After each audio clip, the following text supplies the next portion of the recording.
Ganesha adalah anak Mahadewa Mahakali. Sampai adik juga bilang, ini ke tahun kelahirannya kapan? Nah, itu ya.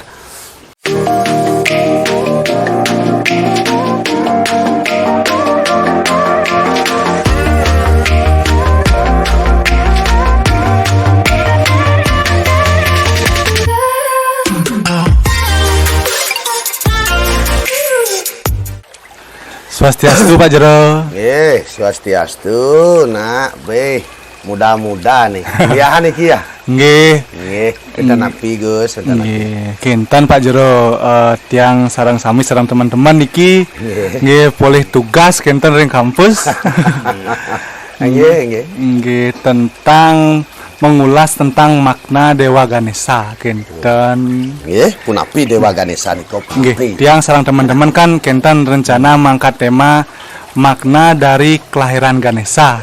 Kinten. Kelahiran Ganesha. Nggih. Tapi ini secara khusus tiang sareng teman-teman mau ngangkat napi makna Ganesha sebagai anak hidup Dewa Siwa kinten. Karena kalau kita kaji secara real kinten secara yang kita ketahui masa dewa medue piana kinten ada sepatah sarang iraga manusia kinten Pak Jero nggih. Terus deman Pak Jero. Kinten ampun yang tiang mau sarang teman-teman mau angkat temanya kinten, jadi tiang mohon penjelasan sarang Pak Jero sebagai narasumber kinten sebagai bahan tiang nanti nggih. Kinten Pak Jero mohon pencerahannya. Nggih. Ngiring sarang-sarang.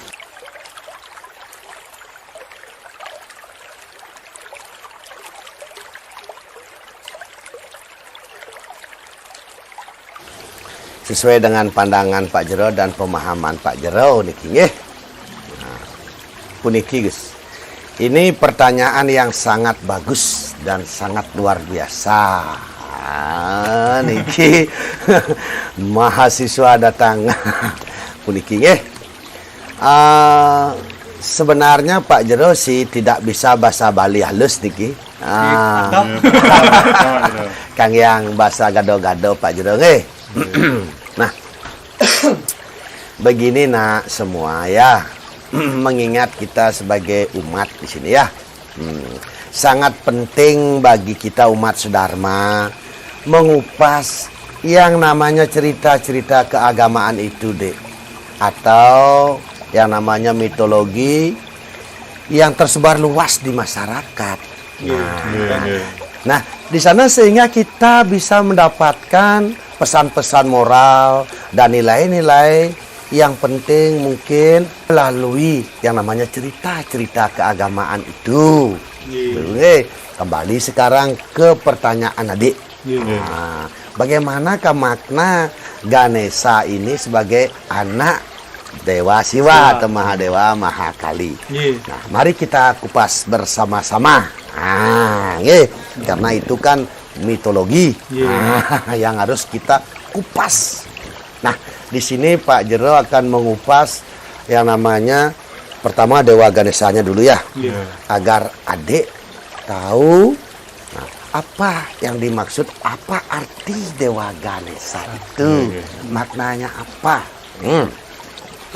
Kalau menurut Pak Jero, Dewa Ganesha itu bukan sosok tubuh manusia seperti yang adik bayangkan itu. Di sini adalah tiada lain, sosok Ganesha itu perwakilan dari isi dunia atau disebut dengan Buana Alit. Niko isi bumi ataupun disebut dengan yang bilang tadi Buana Alit. Yang mana Buana Alit itu adalah tiada lain manusia, hewan, dan tumbuh-tumbuhan. Sekarang kembali lagi, bagaimanakah wujud daripada Dewa Ganesha, baik itu patungnya ataupun lukisannya. Kan? Nah, di sana kan ada yang namanya patung Ganesha identik dengan kembang teratai, ya ada kepalanya gajah dan badannya manusia, bahkan ada tikus dan ular. Nah, di sana nanti Pak Jero akan jelaskan satu persatu agar adik itu mengerti. Ya. Nah, adanya kepalanya gajah, badannya manusia, dan identik dengan kembang teratai, yaitu tumbuh-tumbuhan itu entah dipegang ataupun diduduki. Nah, itulah buah noalit. Bahkan dilengkapi lagi dengan tikus dan ular itu. Kan begitu? Nah, di sini adanya lagi yang namanya biar tahu makna daripada taringnya itu loh. Nah, taringnya kan bawa besi, lantang besi. Panjang satu, bukan untuk menulis itu ya. Itu artinya sangkaning rewo binedo. Dan sosok Ganesha itu isi alam. Nah, isi alam itu terkandung rewo binedo. Ada yang kecil, ada yang besar. Nah, sama halnya tikus dengan gajah. Ya, ada di antara yang kecil hingga yang terbesar. Beliau ada sebagai jiwa ataupun hidup di antara setiap makhluk itu. Jadi kesimpulannya begini. Ada tangannya 4. Nah, itu lagi ya. Tangannya 4 itu memaknai adalah dari catur desa. Juga terdiri dari semua anggota tubuh dalam tumbuh-tumbuhan, manusia dan hewan itu sendiri tetap terdiri dari artinya kulit, daging, urat, balung, semua isi itu. Ya. Nah, jadi kesimpulannya sosok Ganesha mewakili adalah isi alam ataupun disebut dengan buana alit atau ciptaan Tuhan. Kan begitu.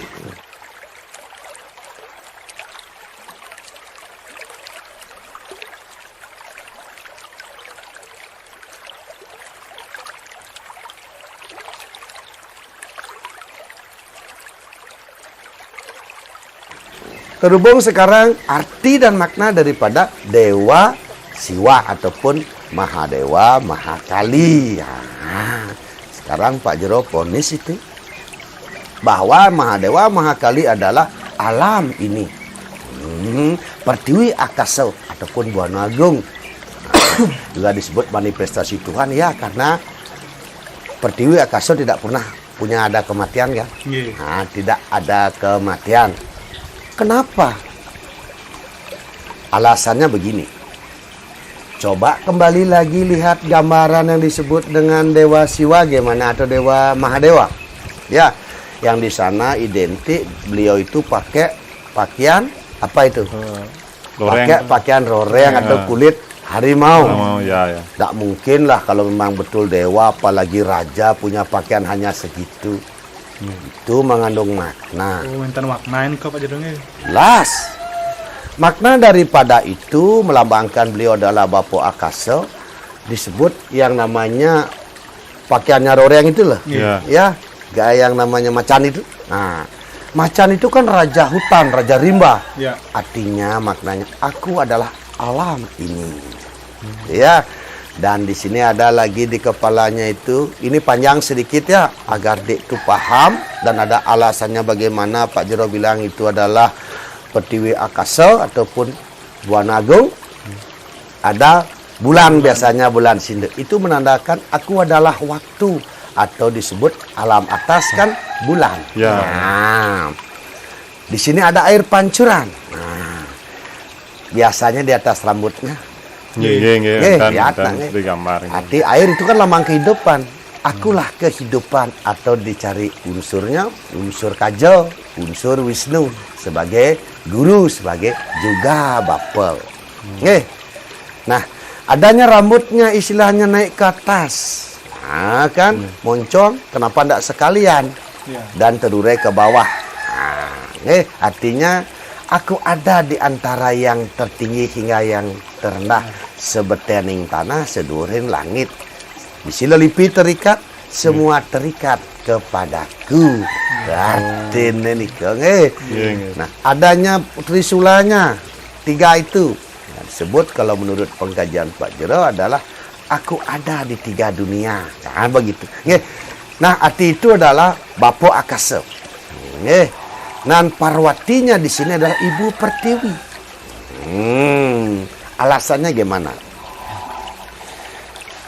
Ketika Gus membaca ataupun melihat cerita film, pasti sayang sekali yang namanya siapa namanya Dewi Parwati dengan Ganesha kan? Ganesha ya. Kenapa begitu?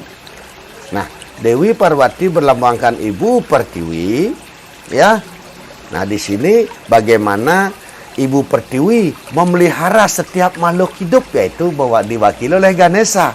Semua yang namanya tumbuh-tumbuhan, hewan, manusia hidup dari Ibu Pertiwi, semua yang hidup di sana. Resapi aja itu baik-baik ya.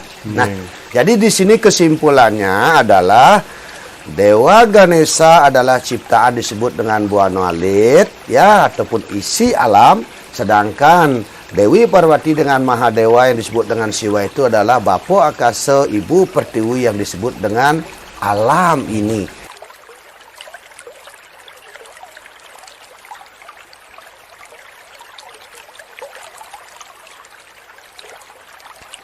Jadi hubungan Ganesha dengan Dewa Siwa adalah alam dan isinya. Itu maksudnya.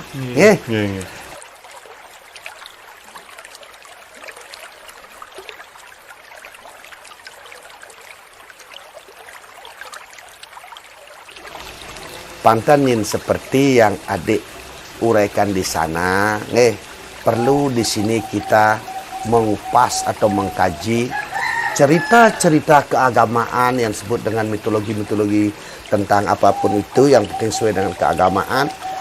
Perlu itu dikupas. Tidak sama dengan adik membaca dan mengartikan cerita sejarah-sejarah bangsa atau sejarah kerajaan yang itu real dan nyata. Dan Pak Jero juga. Di sini Pak Jero juga pesankan yang sangat-sangat berarti. Kalau adik hanya menghafal cerita agama, keagamaan, hanya penghafal, lebih baik dek memahami. Hingga suatu saat nanti kalau dek memahami memang cerita dari keagamaan itu sendiri, adik bisa memberikan pencerahan atau memberikan pengertian kepada yang lain tentang memahami arti semua itu. Kalau dek hanya sebagai penghafal dari cerita agama-agama itu, adik ya hanya mampu sebagai pencerita ataupun disebut dengan pengantar surat. Kan begitu, tidak memberikan pemahaman. Cuma dek membacakan isi buku jadinya. Nah, gitu, maaf. Nah, saya contohkan lagi, coba buka mata dan pikiran pelan-pelan. Ada mitos contohnya kalau adik tahu ya. Coba lihat cerita Mahabharata. Adik sudah sering membaca di mana kuburannya itu semua. Kapan lahirnya kan tidak ada. Itu kan juga mitos ya. Disebut dengan ya cerita ya, yang harus dikaji juga.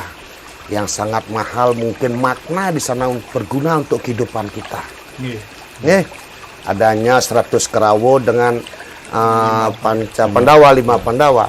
Kalau dipakai secara logika itu bagaimanapun kuatnya 5 Pandawa tidak mungkin bisa mengalahkan yang 100 orang Korawa.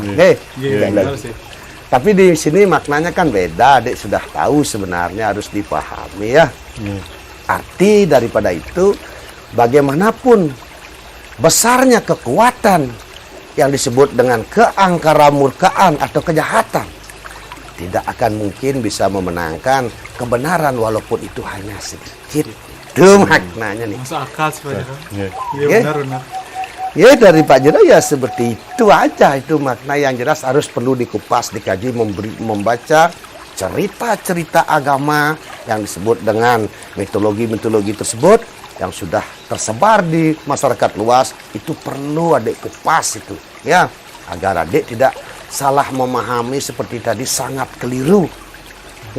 Bahwa dibilang Dewa Mahadewa ataupun manifestasi Tuhan itu punya hawa nafsu sama seperti kita. Sampai kan begitu adik. Nah, itu keliru sekali ya, punya anak itu keliru adik itu ya. Bukan bukunya yang keliru, kita yang keliru memahami. Kitalah yang keliru memahami. Makanya sangat perlu jadi pemaham daripada si penghafal itu ya. Hanya segitu aja dari Pak Jero. Ada pertanyaan lagi? Nggih, itu semua Pak Jero Semua, sampun nggih. clear niki penjelasannya. Oke. Nggih, Yang durus. boleh bahan juga pesan lah saya bilang ya, yang akan yang jadikan bahan juga kalau kita umat sedharma, umat Hindu harus mengkaji setiap cerita-cerita. Dan gambaran. Patut, Ternyata patut. contoh kayak Pak Jero tadi bilang Dewa Siwa, Dewa Ganesha. Nggih. Kata semua ornamen di Dewa Ganesha niku wonten Arti maknanya, dan makna. arti dan Semua maknanya. belum yang kupas lagi semuanya nggih. Nah, karena keterbatasan waktu Gus niki. Nggih. Semua ada maknanya, dari senjata apapun semua ada makna. Masuk akal tadi penjelasan kita Pak Jero. Ya, harus Nggih. masuk akal. Mungkin kan tiang sarang tempal-tempal Nggih. muali demen Pak Muali. Jero nggih. Nggih, durus. Malih Nggih. ukuran kalau wenten yang tiang kurang jelas, kurang bahan, Nggih. ada tiang beriki Nggih. nangkil. Nggih, durus, Nggih, durus. semua Pak Jero. Semua Pak Jero. Nggih, durus.